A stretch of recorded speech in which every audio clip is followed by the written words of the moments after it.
We talk about studies on the show from time to time. A new one looked at millennials' attitudes about money, lending, entrepreneurship, and banking. The study's co-author joined us to discuss the findings. He's a millennials trend researcher. Guess there is such a thing. Jason Dorsey, good morning, and it's nice to have you with us.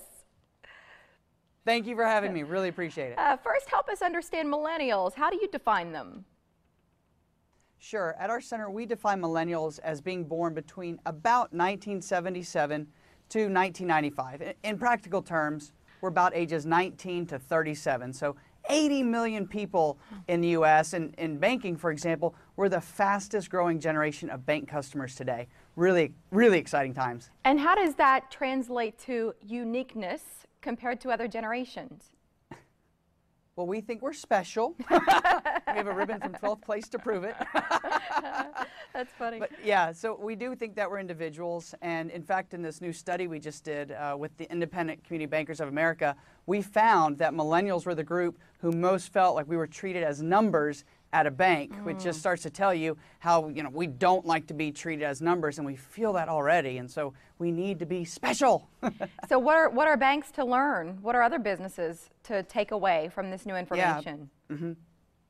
Yeah, well, some of the things that we found, for example, in the study was that 36% of millennials wanted to own their own business. They were actually working on it now, which is pretty shocking. So all of a sudden, we're the most entrepreneurial generation in recent memory. So for banks, for example, the banks that are best at lending in terms of small business are going to be the best fit for us, which in the U.S., for example, 60% of all small business loans of $1 million or less are from community banks. So you start to see trends connecting. At the same time, when we look ahead, we don't carry cash.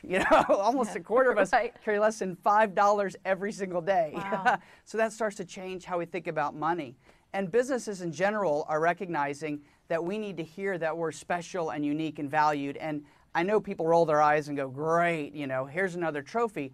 But the reality is, in the marketplace, millennials have never had more options. And so whoever adapts to us is going to win. And with 80 million of us, $1 trillion in spending power already, and we're likely to outspend baby boomers in 2017, we really are a perfect storm for any businesses that adapt, whether that's a bank, a retailer, a restaurant, you name it. And so all across the country, this is a conversation we need to have because we are the opportunity that's up for grabs. And so whoever adapts first is going to win. And that's why I'm so passionate about getting this topic out, because people need to know so they can take action. And I'm also thinking about job creation here. If you're talking about these monster numbers of millennials who want to start their own businesses, and ultimately what happens, they're oftentimes not just employing themselves. But I want to revisit something else you said, Jason.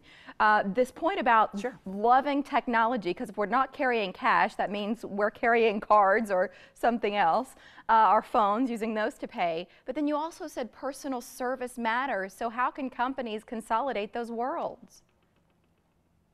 Yeah, well, and so that's where it gets interesting. So in the study, what we found is that, for example, 74% of millennials think mobile banking is very important, which was 65% greater, just a lot greater than what even baby boomers thought. So when we think about personalized service, we need to feel that it has, our name, maybe you have our picture so you know us when we walk in, that we feel like in an email it's not generic. I mean, the worst thing you can do is send us a generic email, and then catering to how we want to communicate. So for example, a text messaging us rather than sending an email or calling us. The worst thing you can do is call us, right? And leave a voicemail. Who listens to those?